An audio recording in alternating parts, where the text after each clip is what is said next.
WikiLeaks is back in the spotlight this week with one decisive prison sentence and a hint at more to come.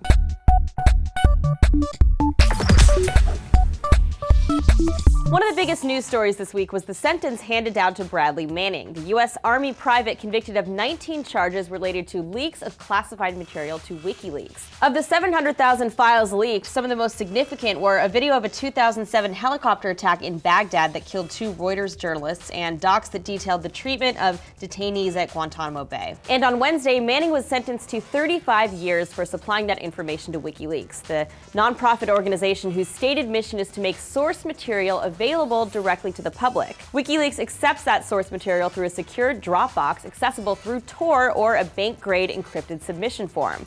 There's also an IRC for anonymous chat in case of problems, but don't expect to stumble upon any state secrets in there. During my visit, it was mostly a troll repeatedly posting long strings of Russian alphabet gibberish, plus a certain interesting but unsubstantiated rumor about Kim Jong-un. But of course, WikiLeaks does more than just accept classified information. It also leaks it to the public in strategic and sometimes hard to interpret ways. Take a certain post currently gathering dust on the WikiLeaks Facebook page, which reads the following.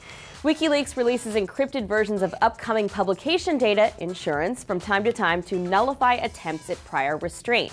Please mirror, followed by 3 very large torrent files amounting to about 400 gigs. But the files are encrypted, meaning that without the key, they're just long strings of code. But in the wake of the Manning verdict, speculation is heating up over what the files might contain, from nuclear launch codes to biggest rickroll in history. And it's not the first time that WikiLeaks has posted so-called insurance files. In 2011, for example, it posted a similarly encrypted torrent file that was later found to contain a number of sensitive diplomatic cables. However, in that case, WikiLeaks claimed the decryption was due to a breach. For their part, WikiLeaks called the Manning verdict a strategic victory, estimating that he could be out in far earlier than the 35-year maximum. What do you think? Do you agree with the sentence? And what do you think those mystery files might contain, if anything? Let us know what you think in the comments.